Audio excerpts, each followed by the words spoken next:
नमस्कार, स्वागत है आपका न्यूज 24 में। मैं हूं रुमाना खान। आधी रात को पुलिस की वर्दी में एक महिला अफसर को अपना फर्ज निभाते देख आप क्या सोचेंगे? मुझे तो उस महिला अफसर को सैल्यूट करने का मन होगा। लेकिन मध्य प्रदेश में एक महिला सब इंस्पेक्टर ने एक लाल बत्ती लगी गाड़ी क्या रोक ली, उसे इतना जलील किया गया कि उसने पुलिस की नौकरी ही छोड़ दी है। हर हिंदुस्तानी की आवाज उठाने वाले इस खास शो में आज मैं ईमानदार अफसरों का हक मारने वाले अपने सिस्टम को बेनकाब करने जा रही हूं। मैं जानना चाहूंगी इस सिस्टम से कि क्या फर्ज निभाना गुनाह है।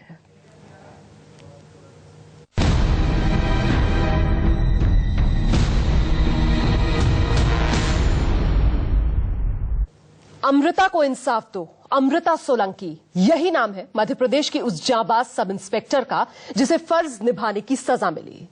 अमृता सोलंकी ने आधी रात को चेकिंग के दौरान जिस लाल बत्ती लगी गाड़ी को रोका, उसमें चुनाव पर्यवेक्षक बैठे हुए थे। एक महिला सब इंस्पेक्टर ने गाड़ी रोकी तो साहब आग बबूला हो उठे। आरोप है कि बीच सड़क पर चुनाव पर्यवेक्षक ने अमृता को डांटा, फटकारा। उसके बाद क्या कुछ हुआ ये हम आपको अपनी रिपोर्ट में दिखाएंगे, लेकिन इस वाकये से अमृता को गहरा सदमा लगा है। उसने नौकरी छोड़ दी है, इसीलिए न्यूज 24 ने अमृता को इंसाफ दिलाने की मुहिम छेड़ी है। हमारे साथ खुद अमृता सोलंकी मौजूद है, कुछ और खास मेहमान भी हमारे साथ मौजूद हैं। इससे पहले कि हम अपनी चर्चा शुरू करें, देखिए जरा आप उस रात की पूरी घटना, आखिर क्या हुआ था उस रात। कहना था कि मेरी गाड़ी अगर रोकी है तो तुम क्या अंधी थी, तुमको पर्यवेक्षक लिखा दिखा नहीं, या तुम क्या पैसे दे के भर्ती हुई हो, इस प्रकार की बातें उन्होंने कहा। तुम नौकरी को डिजर्व नहीं करती। तो ये सारी बातें मुझे आहत कर गई। चोट सीधे दिल पर लगी थी। फर्ज पर कुर्बान होने की कस्में खाकर वर्दी पहनने वाली मध्य प्रदेश की इस सब इंस्पेक्टर को जलील करने की कोशिश की गई थी, वो भी ऑन ड्यूटी। रात के 12 बजे, वो 22 नवंबर की रात थी। बीच सड़क पर पूरी निष्ठा के साथ अपने फर्ज को अंजाम दे रही थी अमृता सोलंकी। चुनाव के मद्देनजर पुलिस सतर्क थी। मालावार थाना इंचार्ज अमृता सोलंकी भी नाइट पेट्रोलिंग पर थी। हर गाड़ी की गहन तलाशी हो रही थी। तभी लाल बत्ती लगी एक गाड़ी को सोलंकी ने रोका। उस वक्त लाल बत्ती बंद थी। गाड़ी के भीतर बैठे थे नरसिंहगढ़ में तैनात चुनाव पर्यवेक्षक गया प्रसाद। अमृता सोलंकी का ड्यूटी निभाना चुनाव पर्यवेक्षक महोदय को इतना नागवार गुजरा कि वो आग बबूला हो गए। आरोप है कि वो इस महिला अधिकारी के साथ बदसलूकी पर उतर आए। इसकी ईमानदारी को कोसा, अंधी तक कहा और फौरन मोबाइल पर उंगलियां घुमाते हुए अमृता की शिकायत राजगढ़ के एसपी से कर डाली। सर जानबूझ के नहीं रोका सर, बोले तुम्हारे एसपी को बताऊंगा। और फिर एसपी साहब को वहीं से उन्होंने फोन लगाया कि तुम्हारी लेडीज इंस्पेक्टर है और वो कह रही है कि पूरी वाहन चेक करूंगी। एसपी साहब ने चुनाव आयोग के इस अफसर की शिकायत पर फौरन कार्रवाई करते हुए एएसआई सोलंकी को एडीजी ऑफिस में अटैच कर दिया। अपने मातहत से पूछना तक मुनासिब नहीं समझा कि हुआ क्या था।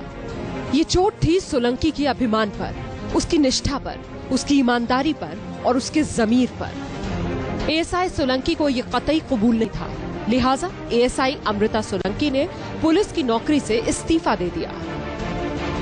सोलंकी का इस्तीफा पुलिस विभाग ने मंजूर नहीं किया है, लेकिन उसे वापस लेना सोलंकी को अब मंजूर नहीं। मुझे लगता है कि ये मेरी लड़ाई है और मिस्टर गया प्रसाद के खिलाफ है, क्योंकि मैं एक ड्यूटी पर थी।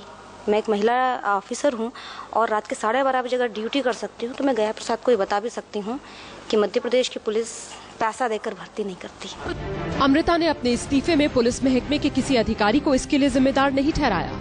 बकौल अमृता, उनकी जंग किसी व्यक्ति विशेष के खिलाफ नहीं, सिस्टम के खिलाफ है जो फर्ज के आड़े आता है। उस सोच के खिलाफ है जो ईमानदार अफसरों को ड्यूटी से रोकता है।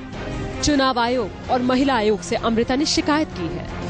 सवाल है कि एक महिला पुलिस अफसर जो आधी रात को सड़क पर खड़े होकर पहरा देती है, सिस्टम उसके साथ क्या ऐसा ही न्याय करता है? सोलंकी को क्यों मिली फर्ज निभाने की सजा? क्या चुनाव अधिकारी पर कानून लागू नहीं होता? मध्य प्रदेश महिला आयोग सोलंकी की शिकायत पर कार्रवाई करने की सोच रहा है। सवाल सिर्फ इतने भर का नहीं है कि अपने फर्ज को निभाने के दौरान चुनाव पर्यवेक्षक गया प्रसाद ने एक महिला पुलिस अफसर के साथ बदसलूकी क्यों की।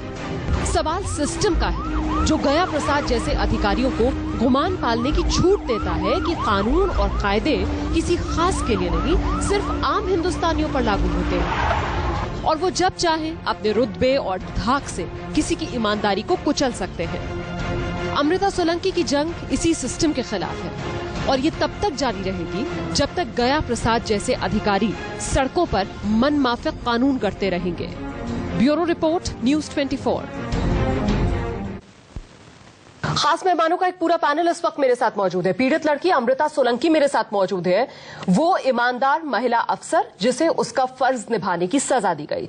साथ ही मेरे साथ मौजूद है गौतम कौल साहब जो पूर्व IPS अफसर हैं, टीना शर्मा सोशल एक्टिविस्ट इस वक्त मेरे साथ मौजूद है और बीजेपी की नेता सुधा मलैया मेरे साथ मौजूद है।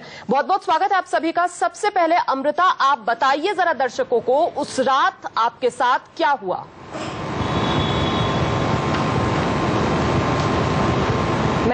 मलावर थाना प्रभारी थी राजगढ़ जेल में और NH 12 पर वाहन चेकिंग कर रही थी। 22 नवंबर की रात को 9 बजे से रात को सुबह 6 बजे तक की चेकिंग लगी थी। 12:30 बजे के करीब ब्यावरा तरफ से एक वाहन आया जिसकी लाल बत्ती बंद थी। मेरे द्वारा उस गाड़ी को देखा गया कि आखिर कौन है क्या है, तो उस गाड़ी में नरसिंहगढ़ के पर्यवेक्षक महोदय थे। उनका ये कहना था कि मेरी गाड़ी क्यों रुकी। उनका नाम? मैंने कहा सर चेक कर रहे थे, देख रहे थे कि कहीं लाल बत्ती। गया प्रसाद जी थे, नरसिंहगढ़ के चुनाव पर्यवेक्षक थे वो जी। तो उन्होंने बताया मैंने कि सर लाल पीली बत्ती के अधीन भी कई बार अपराध हो जाते हैं। इस दृष्टि से हम लोग देख रहे थे, कंफर्म कर रहे थे कि कोई अधिकारी ही है या कोई और व्यक्ति है। तो उन्होंने कहा कि क्या तुमको शीशे पर लिखा पर्यवेक्षक नहीं दिखा? तो मैंने कहा सर नहीं दिखा, सामने से ट्रक आ रहा था उसकी लाइट में वो शीशा चमक गया, मुझे नहीं दिखा। तो उन्होंने कहा क्या अंधी बंदी हो, तुम्हें पता नहीं किसको रोकना है किसको नहीं रोकना है, तुम्हारे SP को कहूंगा। उसके बाद फिर कहने लगे कि तुम पैसे वैसे देकर भर्ती हुई हो क्या। फिर उन्होंने मेरे वहीं से SP साहब को फोन लगाया, बोले ये लड़की कह रही है कि मैं तो गाड़ी पूरी चेक करूंगा जी। तो पता नहीं उनकी फिर सर से क्या बात हुई क्या नहीं हुई। उसके बाद उन्होंने कहा तुम इस नौकरी को डिजर्व नहीं करती, तुम नालायक हो, और ऐसा बोलते हुए चले गए। सुधा मलैया जी, गाड़ी रोकी चेक करने के लिए, उसमें पर्यवेक्षक थे। अगर पर्यवेक्षक थे भी, अगर उन्हें भी रोक लिया चेकिंग के लिए, तो क्या गलत किया इस ईमानदार अफसर ने? अमृता सोलंकी ने जो कुछ किया अपने कर्तव्य का भली भांति निर्वहन किया। मैं उसके साथ पूरी खड़ी हूँ। मैं केवल भाजपा की राष्ट्रीय सचिव और नेता नहीं हूँ, मैं ओजस्विनी पत्रिका के प्रधान संपादक भी हूँ, मैं राष्ट्रीय महिला आयोग की सदस्य रही हूँ और मैं महिला अधिकारों के लिए, महिलाओं के उन्नयन के लिए मैं सदैव उनके साथ खड़ी हूँ। इसलिए जो कुछ इस लड़की ने किया वो सही किया।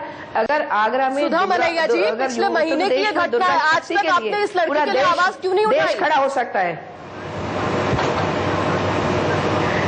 अमृता रोमाना, मुझे इस घटना के बारे में मालूम नहीं था। मैं चुनाव में अपने पति के व्यस्त थी, मैं बिल्कुल अखबार और टीवी नहीं देख पा रही थी। मैं अपने पति की इलेक्शन एजेंट थी दमोह में, मैं उसका काम कर रही थी और मैं नहीं बिल्कुल अखबारों के साथ टच में रह पाई। आज आपको न्यूज़ 24 के माध्यम से इस खबर के बारे में जानकारी मिल रही है, अब आप क्या करेंगी? हाँ, मैं बिल्कुल जो भी इनके लिए भरसक प्रयास हो सकेगा मैं इसके साथ खड़ी रहूंगी और मैं इसके अधिकारों के लिए लड़ाई लड़ूंगी। मैं DGP मध्य प्रदेश से बात करूंगी और जहां भी बात करना होगी इसके बारे में बात करूंगी। मैं चलिए मैं लौटूंगी आपके पास। इस वक्त अमृता भी लगातार हमारे साथ बनी हुई है। ऐसा कुछ अमृता तो फोन मिला दिया कुछ पर्यवेक्षक साहब ने, आप कुछ गलत नहीं किया। उसके बाद क्या हुआ आगे? उसके बाद हम लोगों ने सुबह 6 बजे तक की चेकिंग करी, वापस आ गए। उसके बाद उसने कहा था कि यदि आपके SP ने आपके खिलाफ कार्रवाई नहीं करी तो मैं आपके SP के खिलाफ चुनाव आयोग को लिखूंगा। शाम को मेरे को लेटर मिलता है कि तुमने प्रतिबंधात्मक कार्रवाई ठीक नहीं करी, इसलिए तुमको एडिशनल ऑफिस अटैच किया जाता है जी। उसके बाद मुझे लगा कि एक चुनाव पर्यवेक्षक है, आचार संहिता चल रही है, ये मेरे विभाग पर इस प्रकार का दबाव बनाएंगे। 2 दिन बाद मैंने इस्तीफा दे दिया। इस्तीफा क्यों दिया आपने? मैं मेरे अनुशासन के फोर्स में हूँ। जो व्यक्ति मेरे SP के खिलाफ एक्शन की बात कर सकता है, अगले दिन मुझे लाइन अटैच करवा सकता है, मेरे साथ कर्तव्य में रहते और पता नहीं क्या करता। मैं नहीं चाहती थी कि ये व्यक्तिगत जो उसने मेरे पे टीका टिप्पणी की थी कि आप अंधी हो क्या या आपने पैसा देकर भर्ती हुई है, इस प्रकार की बातें करने वाला व्यक्ति फिर मेरे विभाग पे दबाव बनाए। मैं एक सब इंस्पेक्टर हूँ, इसलिए वो मेरे विभाग पे दबाव बना सकता था। और आज सम्मान को ठेस पहुंची आपके? जिस तरीके की बातें आपको कही गई कि क्या पैसे देकर भर्ती हुई हो, क्या अंधी हुई हो, क्या सम्मान पर ठेस लगी? हाँ बिल्कुल, मैं एक पुलिस ऑफिसर हूँ, मैं लोगों को न्याय दिलाने के लिए हूँ। वो ऐसा कैसे कह सकते हैं कि मैं पैसे देकर भर्ती हुई हूँ? मैंने चुनाव आयोग को जो लेटर लिखा है उसमें पूछा है कि वो होते कौन है मुझे इस प्रकार की बात बोलने वाले। आपने अपना इस्तीफा किसे भेजा? मैंने अपने आईजी प्रशासन को भेजा है अपना इस्तीफा। उन्होंने मंजूर कर लिया है क्या? नहीं, अभी तक तो मुझे ऐसी कोई जानकारी नहीं है। आप वापस ले सकती हैं अपना इस्तीफा? लेंगी आप वापस? मैं बिल्कुल अपना इस्तीफा वापस नहीं लूंगी। मैं नहीं चाहती कि चूंकि गया प्रसाद जी ने जो किया है उस पर मैं हर सक्षम मंच से जाऊंगी और हर तरह का कदम उठाऊंगी, और मैं सब इंस्पेक्टर रहते ही शायद नहीं कर पाऊंगी, इसलिए मैं बिल्कुल अपना इस्तीफा वापस नहीं लूंगी। चलिए, लौटूंगी आपके पास और मैं आपसे समझने की कोशिश करूंगी कि आप इस मामले में आखिर क्या कार्रवाई चाहती हैं। लेकिन उससे पहले गौतम कौल साहब, क्या पुलिस की नौकरी करने का मतलब यह है कि आपको जी हजूरी करनी ही होगी? ऐसा कोई बात नहीं है। पुलिस अफसर जो है जब नौकरी करना शुरू करता है तो वो कानून की सेवा करता है, और कानून की सेवा करते करते वो जनता की भी सेवा करता है। तो जो ये वाकया इस वक्त हुआ है ये दर्दनाक है, और मेरे ख्याल से इसमें कुछ जल्दबाजी जो है वो जो हमारा पुलिस अफसर है वो कर रहा है। उसको पहली बात तो ये कि इस्तीफा नहीं देना चाहिए था। अब इस्तीफा जो उसका जो हो गया है, तो अगर वो नामंजूर होता है तो मेरे ख्याल से बात सुधर जाएगी, और नहीं तो ये अगर वाकया जो है अगर ये 90 दिन से कम है तो एक नई एप्लीकेशन दी जा सकती है कि जो इस्तीफा देने वाला है वो अब चाह रहा है कि वो जो है वो अपना इस्तीफा जो है वो उसको विड्रॉ कर रहा है। गौतम कौल साहब, जरा साफ कीजिए कि जल्दबाजी एएसआई की तरफ से की जा रही है, अमृता सोलंकी की तरफ से की जा रही है, जल्दबाजी एसपी साहब की तरफ से कर दी गई कार्रवाई में कि उन्होंने अटैचमेंट ऑर्डर निकाल दिया? मेरे ख्याल से ये जो जल्दबाजी है ये सोलंकी मैडम की तरफ से की जा रही है, क्योंकि उन्होंने मेरे ख्याल से गुस्से में जो है वो ये इस्तीफा दे दिया है, और ये ऐसी बात नहीं होनी चाहिए थी। उनको जो है अपना जो पक्ष था उसको जो है विभाग के अंदर ही समझाना चाहिए था कि ये जो है जो हरकत पर विचार हो रहा है कि उनको जो है इस तरह से जो है इनको कहना चाहिए विभाग जो है वो यानी कि रिस्पेक्ट कम दे रहा है, ये उसके वो शिकायत कर सकती थी। एक ग्रीवेंस चैनल है, मेरे ख्याल से ये ग्रीवेंस चैनल जो है वो उसका इस्तेमाल इन्होंने नहीं किया है। लेकिन टीना शर्मा, जो बात गौतम कौल साहब कह रहे हैं, क्या आप उससे सहमत हैं? क्योंकि एसपी की तरफ से इस महिला से जवाब मांगा तक नहीं गया, सीधे सीधे अटैचमेंट ऑर्डर एसपी ने निकाल दिया। बिल्कुल, मैं बिल्कुल भी सहमत नहीं हूँ। गौतम कौल साहब बहुत सीनियर ऑफिसर हैं और मेरे से मतलब मैं काफी सम्मान करती हूँ उनका, काफी डिबेट्स मैंने उनके साथ की है, बहुत अनबायस्ड उनको पाती हूँ उनकी अप्रोच में। बट आज मुझे ऐसा लग रहा है कि हमें ये समझना चाहिए कि ईमानदार लोगों का क्या हो रहा है। दुर्गा शक्ति नागपाल को देख लीजिए, अशोक खेमका देख लीजिए, आज तक अपनी लड़ाई लड़ रहे हैं। 22 सालों में 44 ट्रांसफर। मतलब आप सोच सकते हैं कि इस देश में क्या चल रहा है, क्यों ब्यूरोक्रेसी को, क्यों पुलिस को, क्यों प्रशासन को, क्यों ये पॉलिटिकल क्लास हैंडल कर रही है। अमृता हमारे साथ मौजूद है। अमृता, जो बात गौतम कौल साहब कह रहे हैं कि शायद आपकी तरफ से जल्दबाजी कर दी गई, आपकी प्रतिक्रिया इस पर? 22 तारीख की रात की घटना है। 22 की रात को मैंने एसपी, एडिशनल एसपी और एसडीओपी को बताया, सुबह मैंने लिखित में पहुंचाया। 24 तारीख की रिसीव्ड है मेरे पास कि मैंने इस घटना को अपने अधिकारियों को बताया, और मैंने अपना इस्तीफा 26 तारीख को उन परिस्थितियों में दिया है कि 2 दिन तक मैंने अपने डॉक्टर से इलाज करवाया है इस बात का कि मुझे इतना गहरा अवसाद था इस बात का कि उन्होंने मुझे कहा कि वो पैसे देकर भर्ती हुई हो, क्या अंधी हो। ये शब्दों को सुनने के बाद 24 घंटे मैंने अपने आप को डिप्रेशन में देखा है। तो मुझे लगा कि अगर मैंने कदम नहीं उठाया तो मेरे लिए कोई बोलने वाला नहीं खड़ा, इसलिए मुझे जो उचित लगा मैंने किया। और रही इस्तीफा वापस लेने के बाद, तो प्रोसेस मैं भी जानती हूँ कि इस्तीफा कैसे वापस लिया जाता है, लेकिन मुझे इस्तीफा वापस लेना ही नहीं है। गौतम कौल साहब, पुलिस की नौकरी अमृता ने पब्लिक सर्वेंट बनने के लिए, जनता की सेवा करने के लिए की थी, किसी की जी हजूरी करने के लिए नहीं की थी, कह रही है।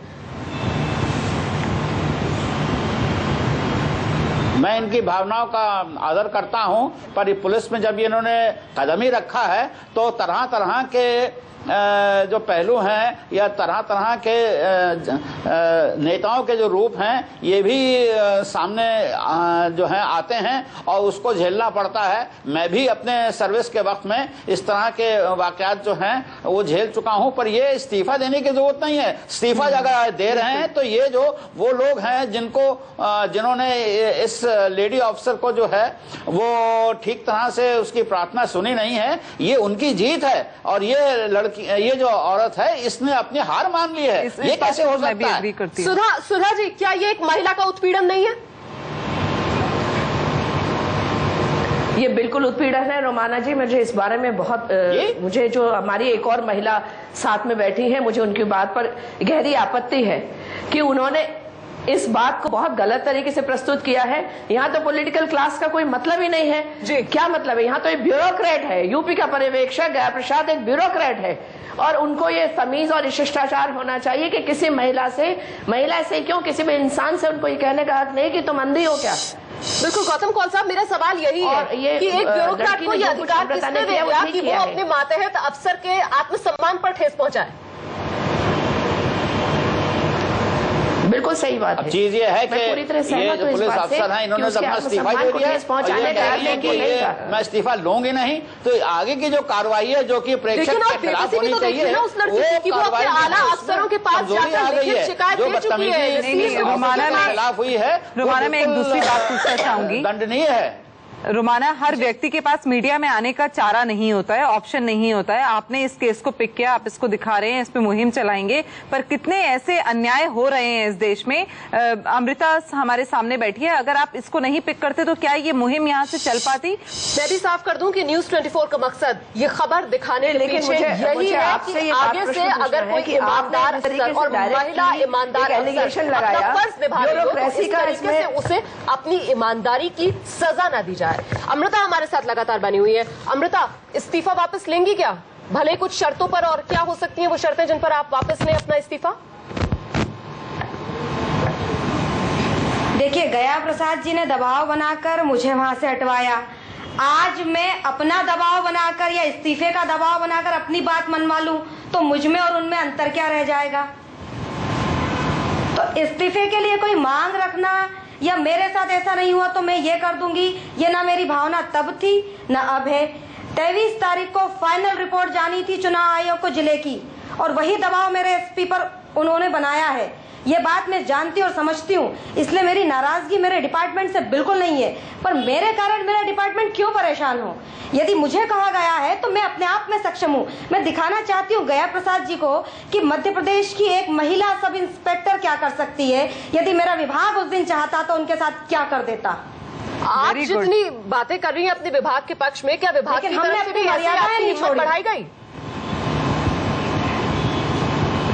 जी हाँ, जितना मुझे अभी इस्तीफे का बाद जो मिला है, फीडबैक मिला है, मेरे अधिकारियों ने कहा है कि तुम सही हो और जहाँ जितना लिखा पढ़ी में आप साथ दे सकते हैं हम आपका साथ देंगे। मेरे उन कांस्टेबल्स ने बराबर मेरे साथ बयान दिए हैं और वैसे ही बयान दिए हैं जैसा कि घटना हुई है, तो मेरा डिपार्टमेंट तो मेरे साथ है। टीना, इस मामले को जरा एक और पहलू भी इस मामले का देखना चाहिए कि महिलाओं का जो सशक्त होना है, जो महिलाओं का एक सशक्तिकरण है, क्या वो पुरुषवादी सोच को छुपता है? देखिए, मैं ऐसा नहीं बोलूंगी क्योंकि पिछले 2 सालों में बहुत डिफरेंस देखा मैंने महिलाओं के एम्पावरमेंट में, अपने व्यक्तित्व में, अपने आसपास की महिलाओं में। और अमृता को देखकर वाकई मुझे ऐसा लग रहा है कि मेरा इस डिबेट में आना सार्थक है, मेरा सोशल एक्टिविस्ट होना सार्थक है। जब ऐसी लड़कियां निकल के आती हैं, लोग डरते नहीं है, अपनी बात रखना चाहते हैं, उसका कोई भी तरीका हो, और बहुत शालीनता से ये लड़की, इतनी इंटेलिजेंट लड़की मुझे लग रही है, बहुत शालीनता से अपनी बात को रख रही है, कितनी समझदारी है इस लड़की में। तो मुझे ऐसा लगता है कि आजकल महिलाओं का मुझे नहीं लगता कि कोई ऐसा सिचुएशन कर पाएगा। लेकिन सुधा जी, फिर भी मेरे मन में एक सवाल ये आता है कि महिलाएं घर से बाहर निकल रही हैं, अलग अलग क्षेत्रों में वो कामकाज कर रही हैं, उनका नजरिया बदल रहा है, उनका पहनावा भी बदल रहा है। क्या उनके साथ जिस तरीके से हिंसा की जाती है उसका रूप बदल रहा है? ये मामला उस ओर भी इशारा कर नहीं रहा क्या?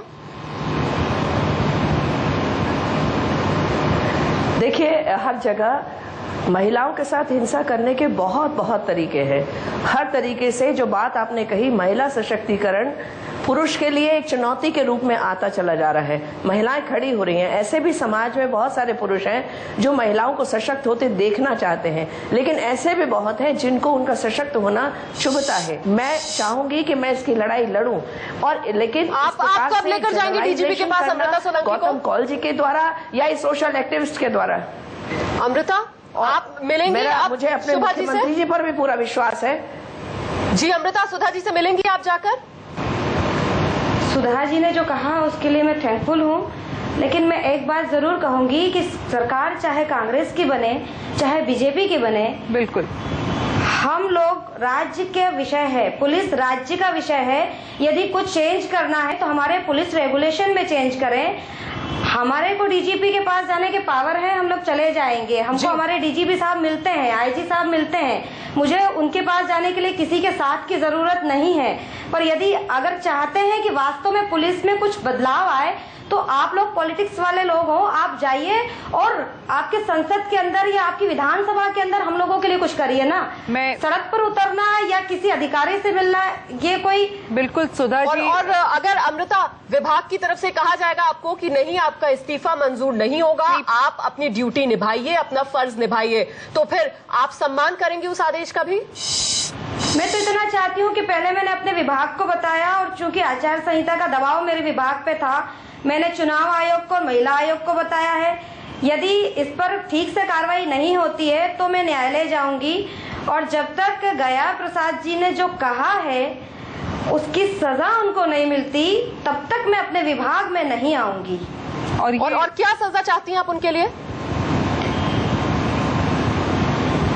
जो भारतीय दंड संहिता कह दे या जो भारतीय संविधान कह दे। चलिए चलते चलते आखिरी कमेंट गौतम कौल साहब आपकी तरफ से चाहूंगी मैं इस पूरे मामले पर आपकी टिप्पणी। जो बात के ये विभाग में नहीं आएंगी जब तक कि आगे कार्रवाई नहीं होगी, मेरे ख्याल से ये गलत कदम है। इनकी जो है शिकायत अगर इस समय जो है इनके जो डिस्ट्रिक्ट एसपी हैं या डीआईजी हैं अगर उन्होंने नहीं ली है तो ये केस जो है ये असल में स्टेट इलेक्शन कमीशन के दफ्तर में ही इनकी शिकायत जानी चाहिए और वही जो है इसका जो है इंक्वायरी कराएंगे। और मेरे पूरा विश्वास है कि ये जो दफ्तर में ये शिकायत कौन भेजेगा? कौन सा? उसमें गया प्रसाद जी के ऊपर जो है वो सख्त कदम आएगा, उनको एडवर्स रिपोर्ट मिलेगी। यहाँ दिल्ली का जो इलेक्शन कमीशन है वो देगा उन्हें और इनका आगे का करियर जो है चौपट हो जाएगा। तो ये तभी होगा जब ये शिकायत किसकी तरफ से जाएगी? ये विभाग में रहती है, पुलिस विभाग की तरफ से शिकायत जाएगी या अमृता सोलंकी? ये शिकायत इसकी तरफ से ही जानी है। शिकायत इसकी तरफ से ही जानी चाहिए और उसमें ये है इसकी दरख्वास्त के अंदर प्रार्थना होनी चाहिए कि मैं चाहती हूं कि ये जो है ऑब्जर्वर जो है इसके खिलाफ जो है फुल इंक्वायरी हो और उस शिकायत के अंदर ये भी बात आए कि इसमें जो थे वो आई विटनेसेस कौन थे। मेरे ख्याल से आई विटनेसेस थे क्योंकि ये थाने के अंदर वाकया हुआ है। अमृता ये विकल्प टटोला आपने अब तक? 26 तारीख को चुनाव आयोग को मैं अपनी शिकायत लिखित में भेज चुकी हूँ और मेरे जो आई विटनेस हैं, मेरे सारे सहकर्मी हैं, उनके बयान भी हो चुके हैं। उनकी तरफ से जवाब क्या आया? रिपोर्ट भी मांग ली है, लेकिन चुनाव आयोग से मुझे अभी तक कोई पत्र ऐसा प्राप्त नहीं हुआ। और मैं कौल साहब को एक बात और कहना चाहूंगी, इन्होंने कहा कि डिपार्टमेंट में रहकर ही मैं काम कर पाऊंगी, तो क्या डिपार्टमेंट के बाहर जो लोग रहते हैं मैं कह रही हूँ, मैं इसी बात पे आना चाह रही थी अमृता। देखिए अगर डिपार्टमेंट इस टाइम नहीं साथ देता, वो कांस्टेबल आपके साथ नहीं देते, वो स्टेटमेंट नहीं देते, तो ये महिला क्या करती? मतलब यही हमारा क्या, हम डिपार्टमेंट पे, जिस डिपार्टमेंट ने इनके ऊपर एक्शन किया है, क्या उस डिपार्टमेंट पे हम इतने पंगु हो रखे हैं कि हम उसी पे रिलाई करें? अगर वो हमारा साथ नहीं देगा तो आप क्या करेंगे? बिल्कुल, मुहिम हमारी यही है कि अमृता को इंसाफ मिले। बहुत बहुत शुक्रिया आप सभी खास मेहमानों का इस पेशकश में शामिल होने के लिए। तो देखना यह है कि अमृता को कैसे इंसाफ मिलेगा, क्योंकि अमृता जो एक महिला है और एक ईमानदार पुलिस अफसर है, अन्याय उसके साथ सिर्फ इसलिए हुआ क्योंकि वो अपना फर्ज निभा रही थी जब वो ड्यूटी पर तैनात थी। आखिर क्यों, किस बात की सजा दी जा रही है इस लड़की को? न्यूज़ 24 पर यह खास पेशकश देख रहे थे आप। छोटा सा ब्रेक, जल्द लौट रहे हैं कुछ और खबरों के साथ।